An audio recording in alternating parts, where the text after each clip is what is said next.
Atenas, la primera democracia del mundo, la ciudad más gloriosa de la antigüedad.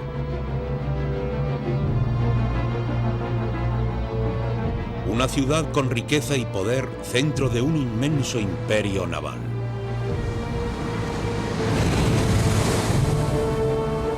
A la cabeza de este estado se encontraba un hombre.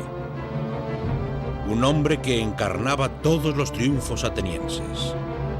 Pericles.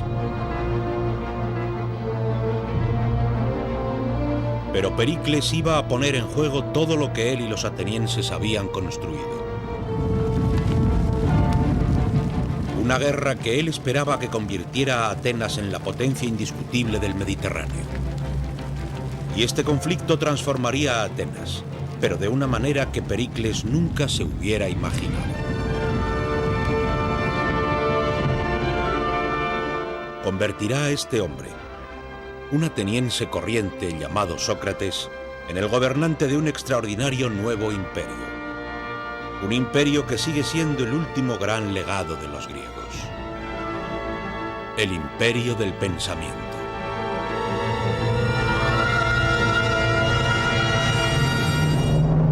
Los griegos, crisol de la civilización. El imperio del pensamiento.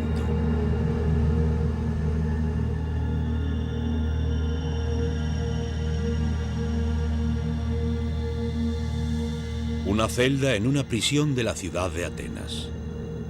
Es el año 399 a.C. Sócrates, el filósofo más famoso del mundo, se prepara para su ejecución. Le rodea una ciudad arruinada por la guerra.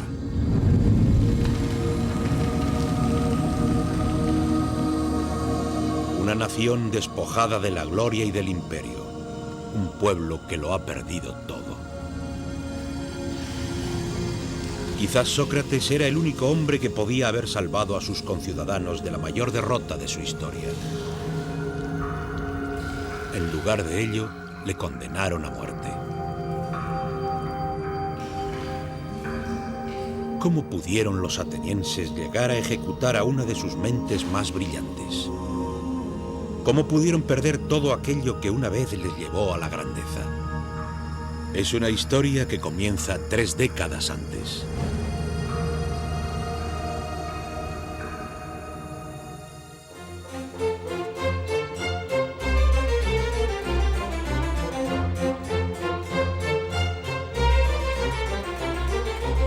En el año 431 a.C., la ciudad-estado de Atenas era la mayor potencia del Mediterráneo. Bajo el liderato del patricio Pericles, este pequeño estado había construido un imperio naval que se extendió por el Egeo. Su enorme flota de trirremes era la más poderosa de la época.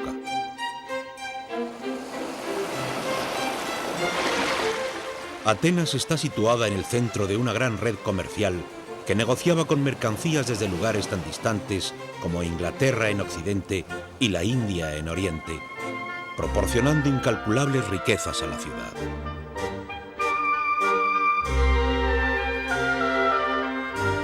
Y Pericles había dedicado su vida a lograr que esta ciudad fuera la más gloriosa del mundo antiguo. Él encargó el Partenón, un grandioso templo para la diosa Atenea. Uno de los monumentos más extraordinarios de la historia.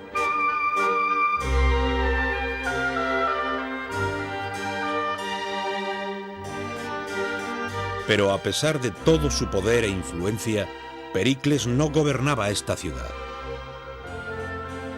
Porque Atenas era una democracia.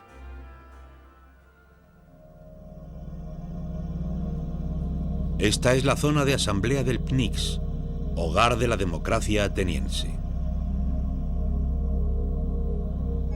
El sistema que permitía a cada ciudadano de Atenas opinar sobre la marcha de su estado.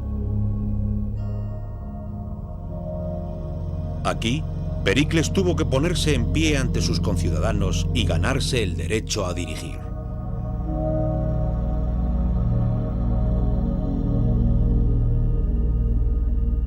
Un día, en el año 431 a.C., Pericles se subió al podium y presentó a los atenienses un osado y novedoso plan.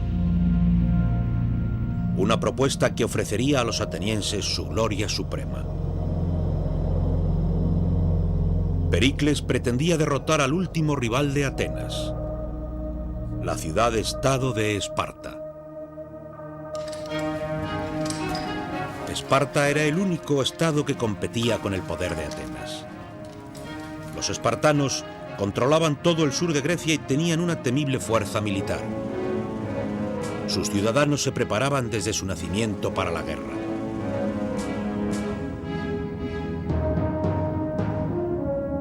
Durante décadas, la tensión se había estado generando entre Atenas y Esparta. Para Pericles, había llegado la hora de ocuparse de su peligroso adversario. Para convertir a Atenas en el líder indiscutible del Mediterráneo. Si vamos a la guerra, como creo que debemos hacer, hay que tener determinación para no desfallecer. La mayor gloria se gana superando los mayores peligros.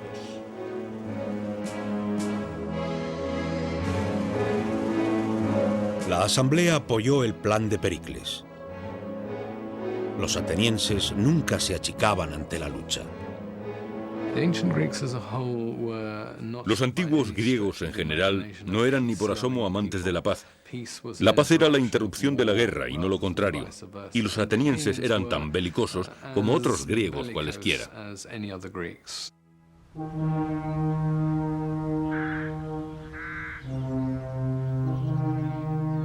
Pero Pericles sabía que no sería fácil ganar una guerra a Esparta, ya que la infantería espartana superaba con creces a las fuerzas atenienses.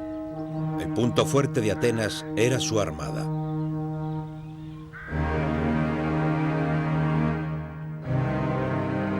Así que Pericles propuso una estrategia de asombrosa complejidad y sofisticación. Convenció a los atenienses para que abandonaran la tierra que rodeaba a Atenas y se retiraran tras los grandes muros que se extendían desde la ciudad hasta su puerto de El Pireo.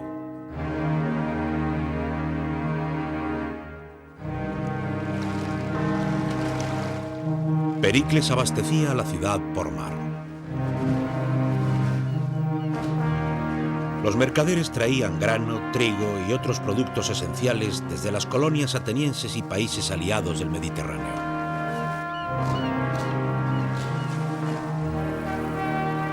Protegidos por la poderosa flota ateniense.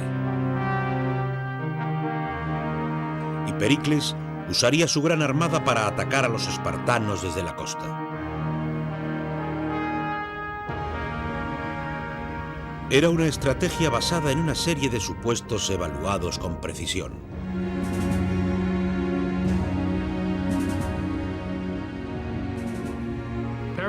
Pericles esperaba que después de un año o dos, pero no más de 3, los espartanos se dieran cuenta de que no podrían ganar la guerra, porque los atenienses jamás se prestarían a una batalla de infantería, lo que los espartanos necesitaban para ganar, ya que no disponían de ninguna otra arma.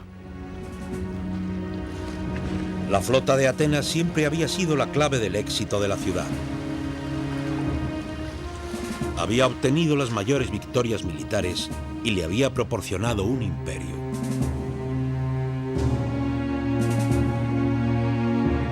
Pericles estaba seguro de que ahora esta flota podía proporcionar a Atenas su mayor triunfo.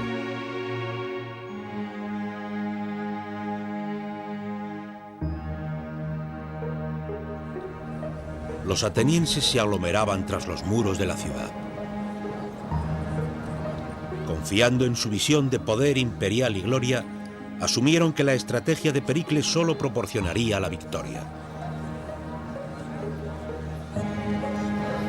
Pero entre esta ingente multitud se encontraba un hombre que rechazaba asumir cualquier cosa.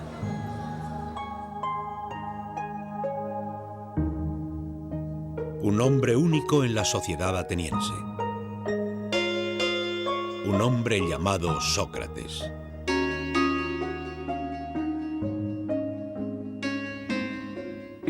Si fueras un ciudadano de la antigua Atenas, lo primero que verías sería un hombre increíblemente feo. Tenía la cabeza demasiado grande, los ojos demasiado grandes, su nariz estaba mal hecha. El aspecto de Sócrates rompe todas las reglas de belleza de la Grecia clásica, del concepto de proporción y medida.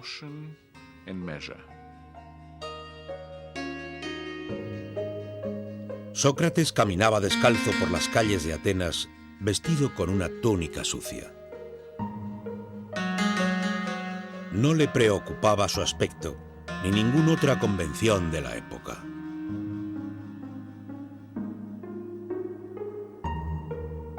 A Sócrates solo le preocupaba el pensamiento.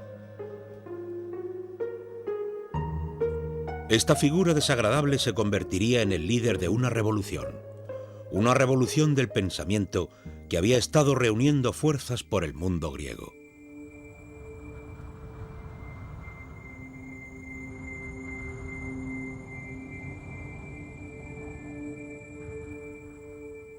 Durante miles de años, la humanidad había asumido que el mundo que le rodeaba, el sol, las estrellas y la luna, eran dioses y espíritus. Creyendo que estaban recibiendo mensajes de sus dioses, las antiguas civilizaciones, tales como la de Babilonia, recopilaron grandes cantidades de datos sobre astronomía.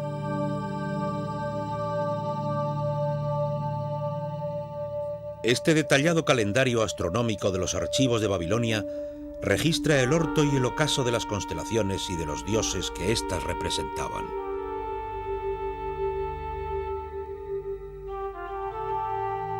Este conocimiento y estudio de los cielos se había estado expandiendo lentamente por el antiguo mundo, hasta que alcanzó las colonias griegas en la costa de lo que actualmente es Turquía. Entonces ocurrió un cambio radical, ya que los griegos tomaron ese conocimiento astronómico y lo transformaron. Sacaron a los dioses de los cielos y los sustituyeron por la razón. Gradualmente, los griegos comienzan a decir, no son personas, son cosas.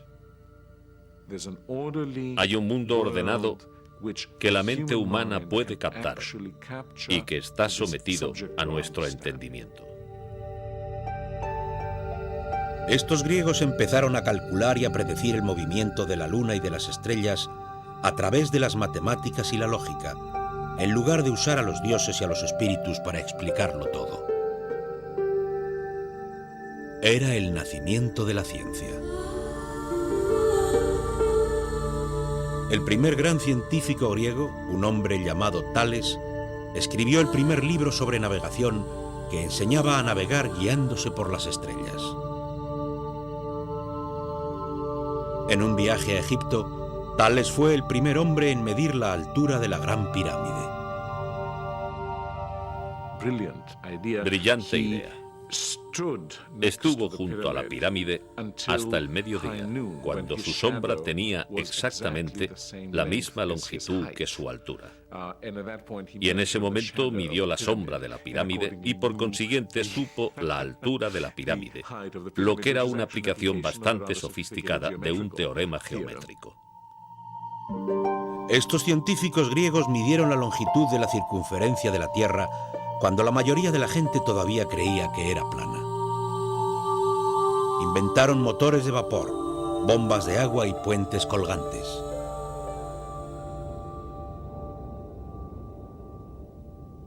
Pero a Sócrates no le interesaba la mecánica del mundo físico. Usó su nuevo modo de pensar, utilizando la razón y la lógica para estudiar a la gente. El gran cambio viene con Sócrates, que da la espalda, por así decirlo, al mundo de la naturaleza. Lo que a él le importa es el individuo, que se convierte en objeto de estudio y atención. Sócrates se pasaba el día conversando, caminando por las calles de Atenas, hablando y debatiendo con cualquiera que se encontrara. Con unas 150.000 personas aglomeradas tras los muros de Atenas, estaba en su elemento. Una de las cosas más asombrosas de Sócrates es que es el primer individuo urbano fanático. Le encanta la ciudad. La vida de la ciudad es una de sus mayores preocupaciones. Sócrates se pasaba la vida cuestionando las creencias que sus conciudadanos atenienses tenían respecto a sus vidas, su idea sobre lo correcto y lo incorrecto, sobre lo bueno y lo malo. Y le encantaba poner las convenciones boca abajo.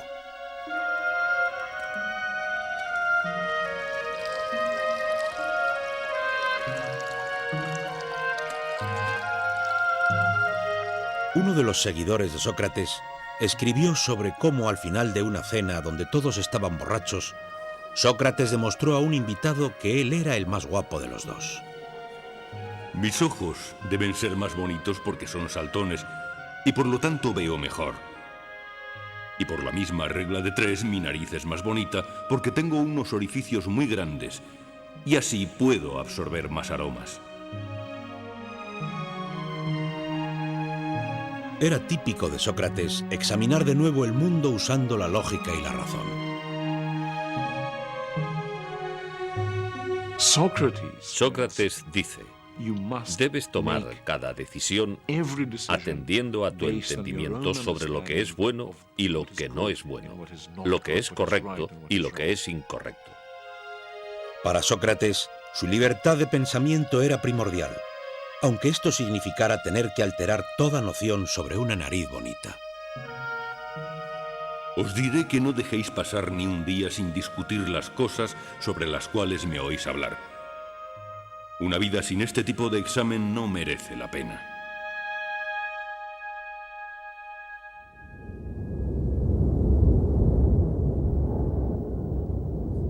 Pero mientras Sócrates se pasaba la vida debatiendo, su ciudad estaba empeñada en una guerra. Los espartanos invadieron el territorio ateniense e incendiaron las tierras de labranza que rodeaban la ciudad. Los atenienses estaban cada vez más inquietos. Podían ver desde los muros de la ciudad cómo destruían sus campos y cultivos. Pero tal era la reputación de Pericles que se las arregló para convencer a los atenienses de que siguieran apoyando su plan. La ciudad podía confiar en su flota y en las mercancías provenientes de todo el mundo para su suministro. Pero lo que Pericles ignoraba era que su flota transportaba una amenaza aún mayor.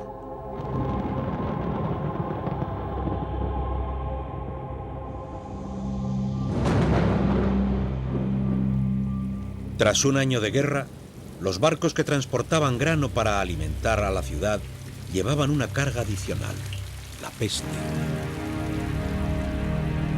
Una enfermedad que ahora devastaría a Atenas. El plan de Pericles no pudo anticiparse a las dificultades que podían presentarse en aquellas circunstancias de aglomeración multitudinaria, y los resultados fueron horribles. Con la población agolpada tras los muros de la ciudad, la epidemia se expandió como las llamas. Los síntomas eran terribles. El historiador ateniense Tucídides, que vivió estos años, describió sus efectos. El cuerpo era repentinamente poseído por una fiebre violenta y los ojos se enrojecían e inflamaban. Y luego la enfermedad bajaba a los intestinos, produciendo una violenta ulceración y una incontrolable diarrea. El sufrimiento de los individuos parecía estar más allá de la capacidad de la naturaleza humana. La ciudad debía tener un aspecto horrible, un olor terrible. Debía ser horrible vivir allí y el terror debía reinar por todas partes.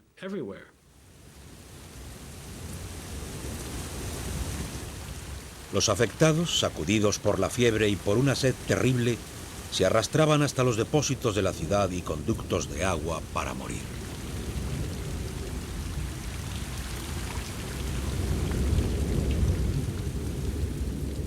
Tucídides presenció la escena en las calles de Atenas. Los cuerpos de los moribundos se amontonan unos encima de otros y las criaturas medio muertas se arrastran por las calles. La catástrofe se ha intensificado tanto que a los hombres ya no les importa ninguna norma religiosa o legal. Los efectos de la peste en Atenas eran absolutamente devastadores. Los pilares de la sociedad ateniense se derrumbaban. Moralmente la gente no veía útil ser bueno. ¿Por qué ser bueno si el justo y el malvado morirían igualmente?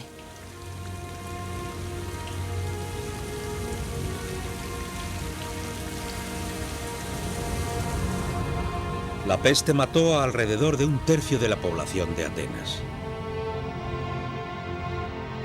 Y también afectó a la cabeza de la ciudad, Pericles.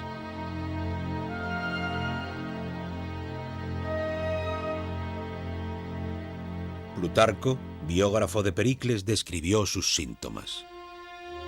La plaga afectó a Pericles, no con ataques agudos y violentos, sino con un agudo y persistente mal que agotaría las fuerzas de su cuerpo y debilitaría su noble alma.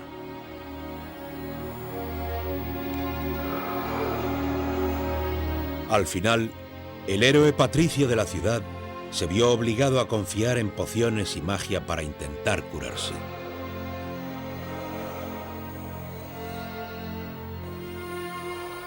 Mostró a uno de sus amigos un amuleto que una mujer le había colgado alrededor del cuello, como si le quisiera decir que estaba tan enfermo que había admitido semejante tontería.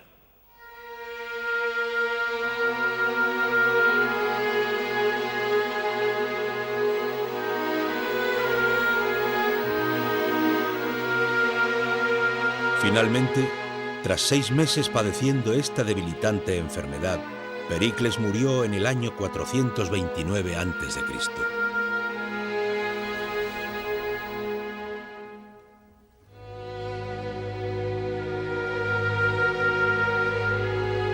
Pericles había planeado convertir a Atenas en la mayor potencia del Mediterráneo. Pero su estrategia, minuciosamente calculada, solo le había traído enfermedad y muerte.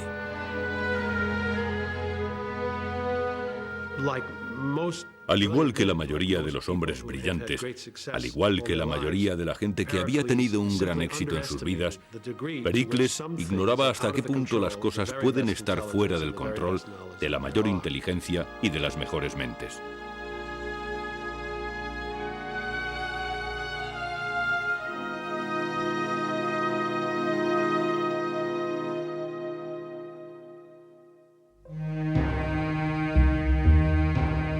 La muerte de Pericles tuvo consecuencias de gran alcance. Pronto estuvo claro que este hombre había sido el eje del Estado ateniense. Las crónicas de Plutarco dicen que los cambios fueron bruscos y dramáticos. Aquellos que, mientras él vivió, disintieron de la gran autoridad de Pericles, ahora se dan cuenta de que fue el principal protector de la seguridad pública y ahora lo seguía una enorme corrupción.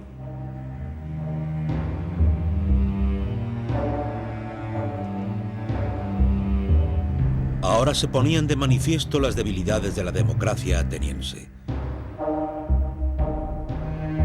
Sin un solo líder fuerte y con innumerables personajes que luchaban por ocupar el primer puesto. Y estaban dispuestos a hacer lo que la gente quisiera si eso les daba poder.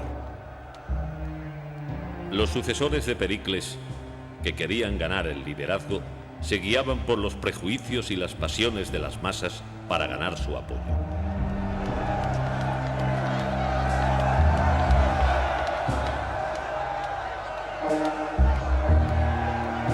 La democracia ateniense revelaba un novedoso y terrorífico potencial.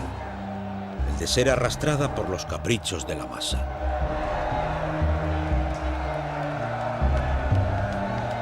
Debilitando su talento para luchar en una guerra.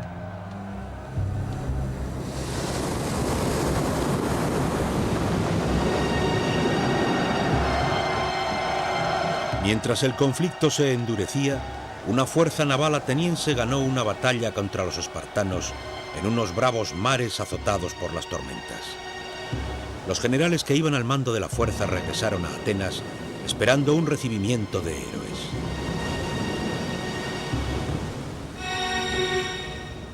En lugar de ello, les encarcelaron.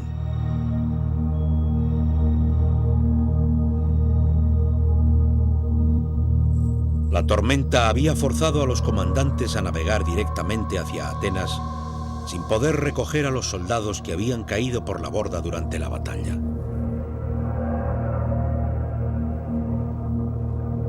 Unos demagógicos oradores habían convencido a la asamblea de que esta falta en el rescate era un crimen tan espantoso que todos los generales debían ser juzgados y ejecutados.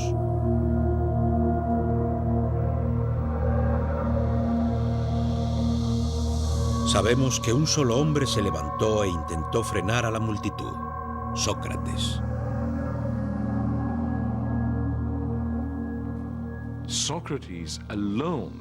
Sócrates luchaba solo contra la reacción del público, que era muy agresiva y enloquecida, y dijo que no lo estaban haciendo bien, que él votaría en contra. El principio de Sócrates de cuestionar a la sociedad en la que vivía ahora tenía un propósito real y práctico.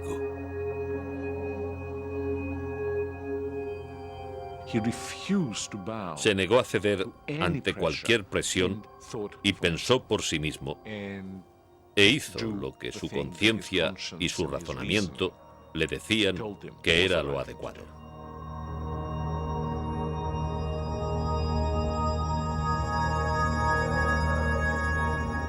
Pero al fin y al cabo, Sócrates era la única voz entre la multitud y no podía ejercer ninguna influencia sobre la asamblea. Condenaron a los generales a muerte haciéndoles beber cicuta.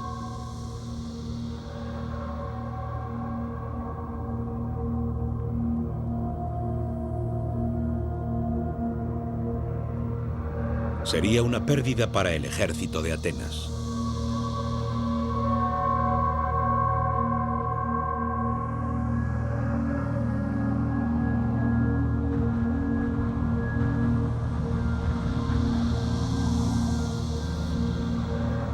Con la asamblea en manos de déspotas que solo se preocupaban de sí mismos, la otrora gloriosa Atenas empezó a perder su rumbo. Tras la muerte de Pericles, Atenas jamás volvió a tener un líder político con una visión de futuro o con una serie de metas que podría intentar alcanzar con la esperanza razonable de hacerla realidad.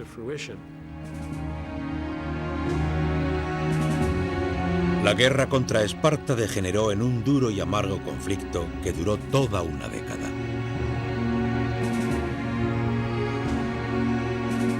Los espartanos devastaron la tierra que rodeaba a Atenas. Mientras, todavía la flota proporcionaba los suministros a la ciudad. Pero ninguna parte era capaz de vencer a la otra.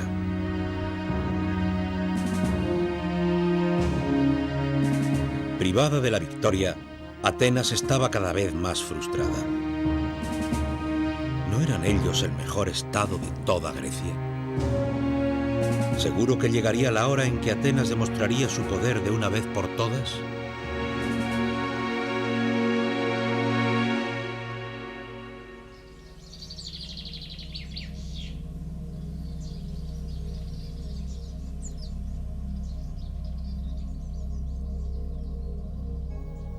Entonces, en el año 416 a.C., se hizo una atrevida propuesta a la asamblea. Una propuesta que, aunque no derrotara a los espartanos, al menos satisfaría el hambre de gloria de Atenas. Una pequeña colonia griega situada en la isla de Sicilia había pedido protección. Protección ante un vecino aliado con Esparta. ¿Por qué no acudían los atenienses en su ayuda? ¿Humillarían a su adversario espartano y quizás conquistarían Sicilia al mismo tiempo? Entonces un ateniense se dirigió a la asamblea. Así es como ganamos nuestro imperio, y así se han ganado todos los imperios. Permitidnos poner en marcha esta expedición, la cual destruirá la arrogancia de los espartanos y al mismo tiempo nos convertiremos en los gobernantes de toda Grecia.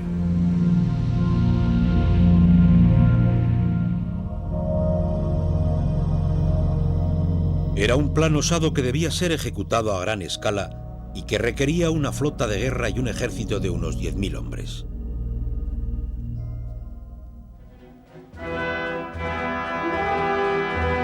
Los atenienses se lanzaron al proyecto con fervor. Los armeros forjaron nuevas armas. Los soldados probaron su equipamiento. La flota cargaba las provisiones y los carpinteros de navío prepararon sus buques para navegar.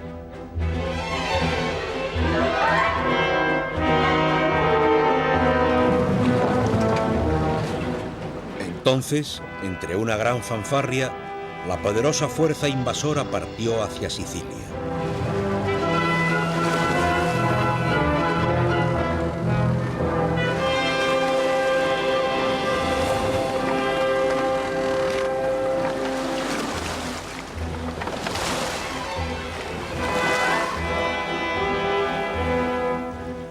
Seis meses más tarde se recibieron noticias de ellos. La campaña no se estaba desarrollando tan rápido como esperaban. Necesitaban refuerzos. Y luego, nada. Ni una noticia.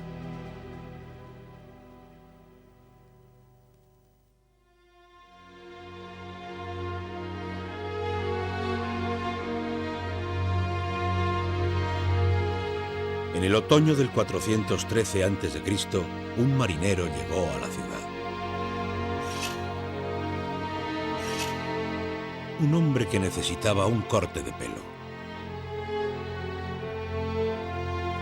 Y mientras hablaba con su barbero, le contó un estremecedor relato sobre una inmensa y terrible matanza.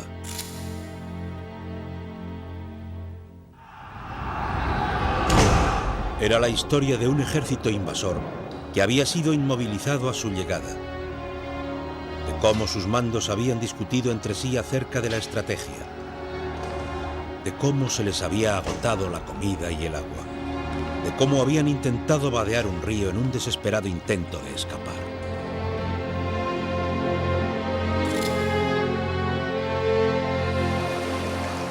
Entraron precipitadamente. La disciplina se había perdido y cada hombre quería ser el primero en cruzar. Se tiraban unos encima de otros y se pisaban los unos a los otros y bebían insaciablemente. El agua estaba sucia, pero aún así continuaban bebiendo lodo, sangre y de todo. Una capa de muerte yacía en el lecho del río.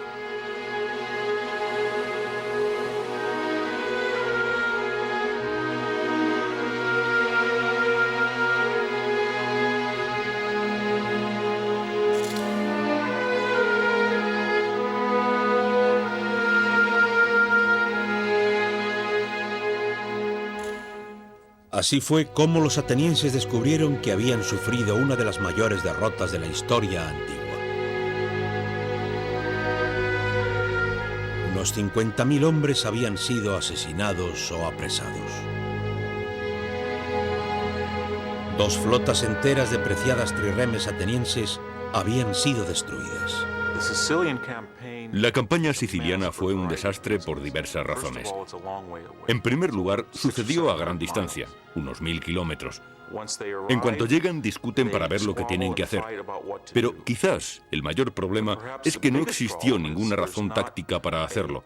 No hubo razón estratégica para llevarlo a cabo. El único motivo fue que a ellos les interesaba personalmente. Los atenienses, poseídos por una visión de gloria, se habían comprometido a llevar a cabo una campaña inútil y vana. Tenían la idea equivocada de que podían hacerlo rápidamente. Desembarcar, lograr una rápida victoria y ganar un rico estado tributario. Tucídides registró las dimensiones de la devastación. Fue la acción más notoria que conocemos de la historia griega, ya que fue una derrota absoluta. Las pérdidas fueron totales. El ejército, la armada, todo fue destruido.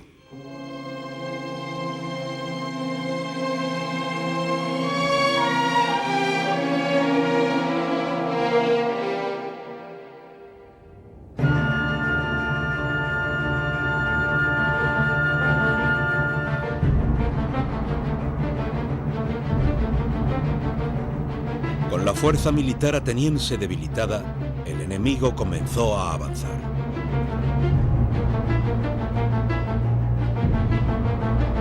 Los persas, que habían sido humillados por los atenienses 50 años antes, veían ahora la oportunidad de vengarse. Acudieron a los espartanos ofreciéndoles ayuda. Los persas lo habían estado observando detenidamente y decidieron intervenir y ayudar a los espartanos. Y esa ayuda fue en forma de remeros y barcos.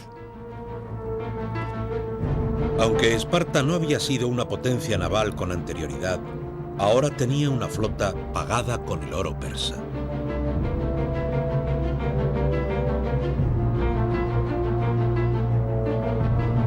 Como la armada de Atenas había sido diezmada por la derrota en Sicilia, los espartanos podían bloquear los puertos atenienses. Los enormes convoyes de grano procedentes de Egipto y de las colonias ya no tenían acceso. Y finalmente, los atenienses empezaron a morir de hambre por las calles.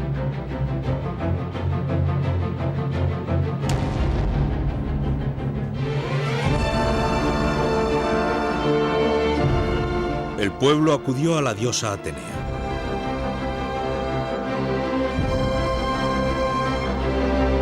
Cuando Atenas estaba en pleno auge 30 años antes, Pericles la había honrado con el templo más glorioso visto hasta entonces.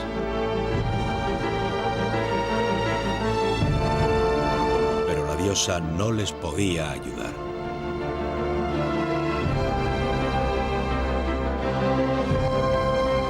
Atenas, que anteriormente había estado tan segura de su preeminencia en el mundo griego, ahora era el hogar de una población devastada por la peste y la guerra, asediada y hambrienta, con sus arcas vacías y con su otrora orgullosa flota paralizada. En el 404 a.C., Atenas finalmente se rindió al comandante espartano Lisandro.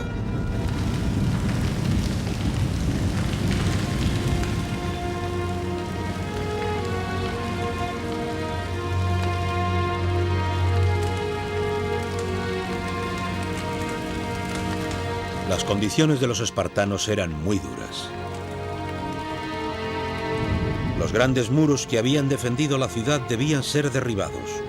Su flota debía ser destruida.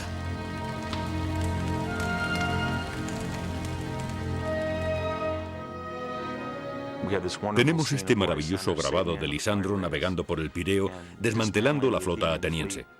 Esto es importante porque la destrucción es, simbólicamente, una destrucción del imperio ateniense.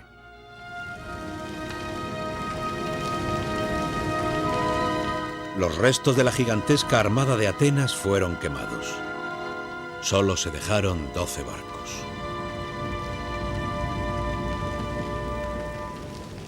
Ya no dominaría el Mediterráneo.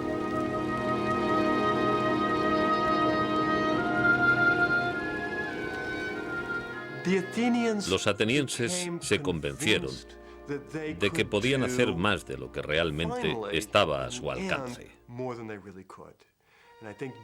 Y creo que realmente ese es el punto en el que el potencial de lo que la democracia podía traer a Atenas se volvió en tragedia. Pudieron lograr grandes cosas, pero no pudieron alcanzar todas las grandes cosas. Pero todavía sería necesario otro acto más de vanidad y violencia antes de que los atenienses pudieran reparar su error. Y su ciudad pudiera renacer.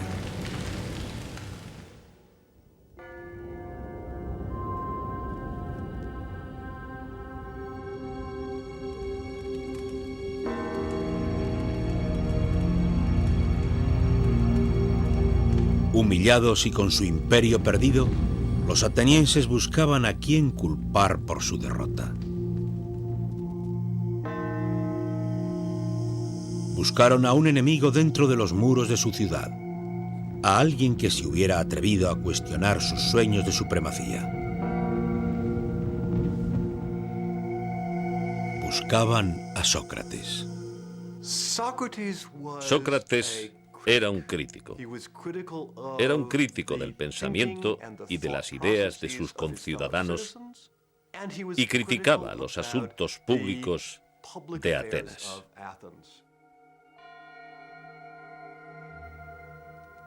Durante unos 50 años, Sócrates había estado criticando públicamente y atacando las tradiciones de la vida ateniense, y había reunido un grupo de jóvenes seguidores. Seguramente, esto debió haber debilitado el carácter moral de la ciudad, socavando su ambición de victoria. Sócrates fue arrestado por orden de la asamblea, acusado de cuestionar la religión del Estado y corromper a los jóvenes de la ciudad.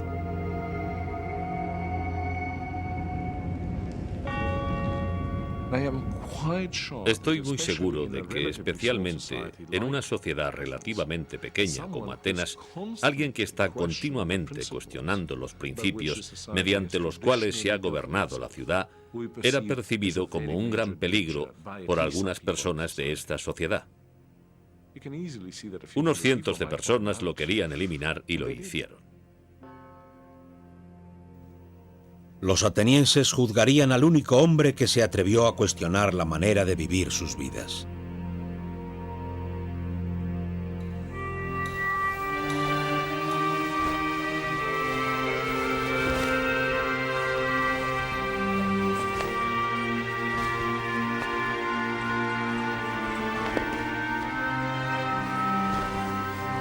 El juicio de Sócrates se celebró en el mercado central de Atenas, bajo la sombra de un toldo que les protegía del feroz sol griego. Sería juzgado por un jurado formado por sus conciudadanos elegidos al azar. Pero este no fue un juicio tal y como hoy lo conocemos. El sistema legal ateniense era bastante diferente al moderno. No había abogados, no hay un juez preparado. Es en ciertos aspectos un sistema aterrador desde un punto de vista moderno. La ley no tenía las mismas dimensiones que las de una sociedad moderna. Sócrates fue juzgado por la misma clase de personas que hacía 7 años había condenado a 6 generales a una ejecución sumaria.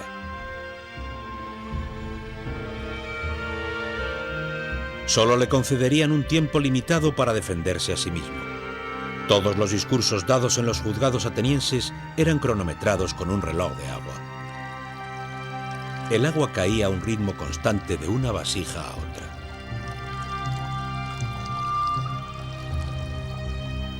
Pero Sócrates no mostró tener miedo frente a sus acusadores.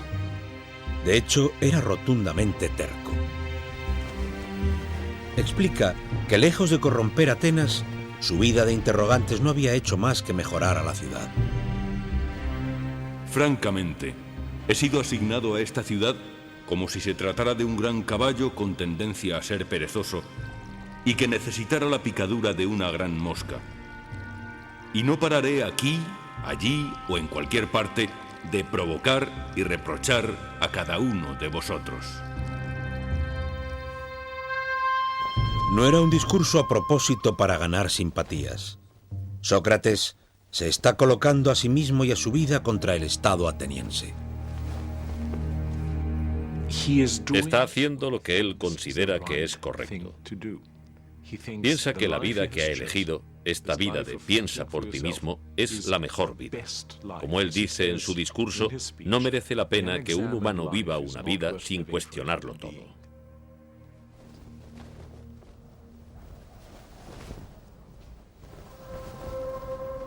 Si Sócrates se hubiera disculpado en el juicio, quizás hubiera sido absuelto. Pero en lugar de eso pidió que le concedieran cenas gratis por todo el trabajo que había hecho.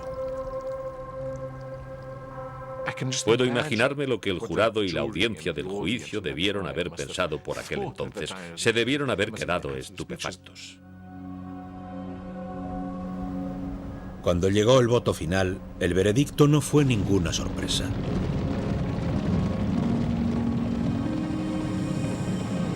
El jurado encontró a Sócrates culpable y le condenó a muerte. Pero Sócrates reaccionó con calma y serenidad.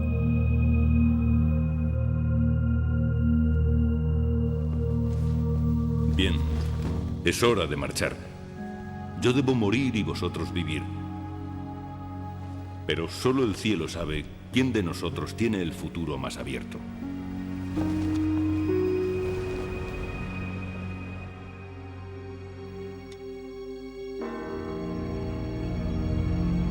Desde el juzgado, llevaron a Sócrates a la prisión.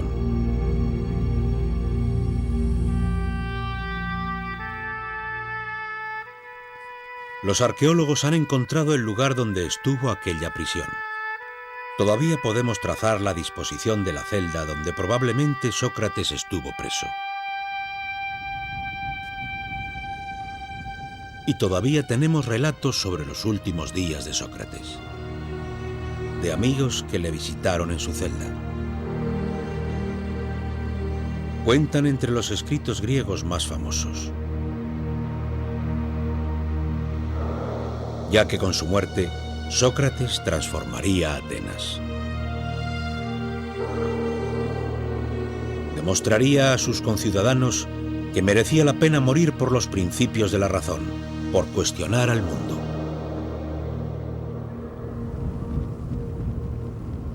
Sócrates sería ejecutado a la manera tradicional ateniense, bebiendo cicuta.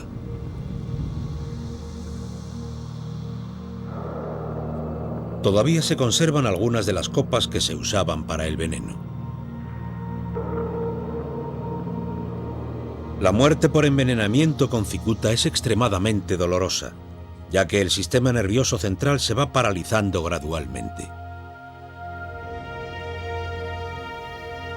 Cuando se acercaba el momento de la ejecución, Sócrates se dirigió a sus amigos tratando el asunto como si no tuviera importancia.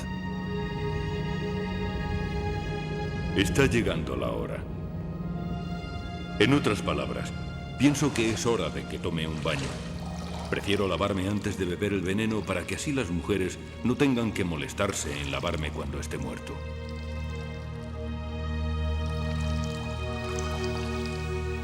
Pero mientras le servían la cicuta, sus amigos se derrumbaron. Tenemos el relato de uno de ellos llamado Fedón. Muy a pesar mío, las lágrimas empezaron a caer cubriendo mi cara y lloraba sin consuelo. Y entonces todo el mundo que estaba en la sala rompió a llorar, excepto el propio Sócrates, que dijo: realmente, amigos míos, menuda manera de comportaros. Me han dicho que uno debe morir en reverente silencio. Calmaos y sed valientes.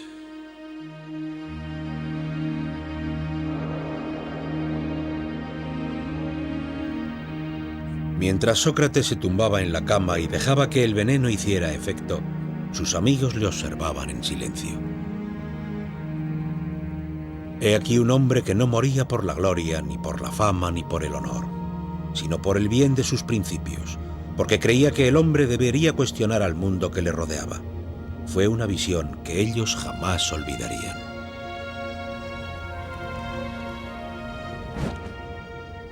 Sócrates, en su vida y en su muerte,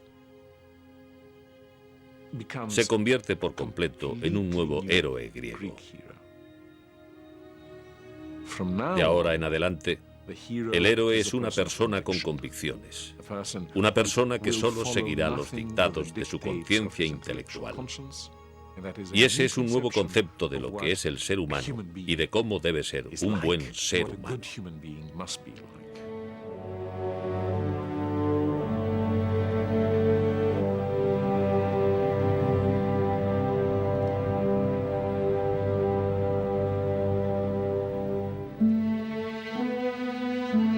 Durante siglos, los atenienses habían creído en un ideal que se encarnaba en el héroe guerrero.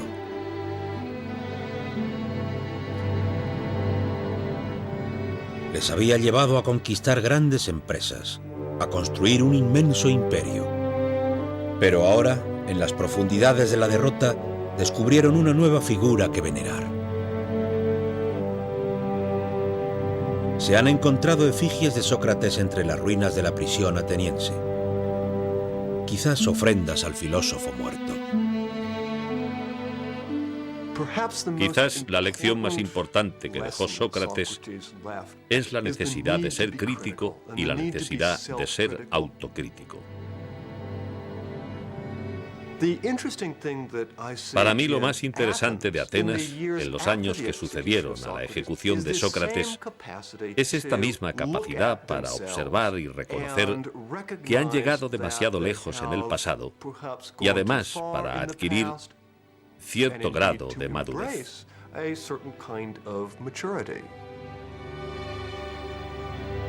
Atenas no volvió a ser una gran potencia imperial. Pero tampoco su democracia cayó en el error de volver a dejarse arrastrar por la masa. En lugar de ello, se convirtió en una ciudad intelectual.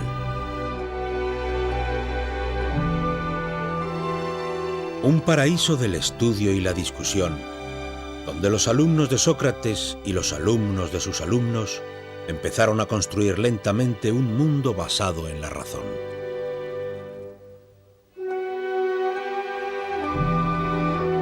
Platón intentó formular la sociedad ideal. Aristóteles estudió la naturaleza fundando la biología y la zoología. Y poco a poco, las ideas y el trabajo de estos pensadores griegos comenzaron a extenderse por el mundo. Se podría decir que la mayor parte de la energía de los atenienses se empleó en la construcción de lo que podíamos llamar imperios del pensamiento. Así que mientras antes Atenas enviaba a sus barcos a las diferentes islas para recaudar impuestos, ahora la razón extiende su dominio por todas las áreas en las cuales vivimos en la actualidad.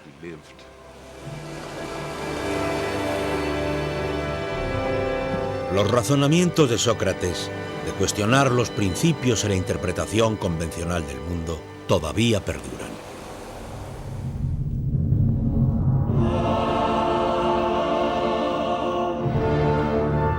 En un lapso de tiempo inferior a 200 años, los antiguos griegos transformaron su mundo. Ya que entre estas ruinas, unas pocas grandes figuras construyeron un inmenso imperio. Inventaron la democracia y la política, la ciencia y la filosofía. Nos proporcionaron literatura y drama, arte y monumentos que aún nos impresionan. Y por último, estos griegos nos enseñaron a razonar y a pensar.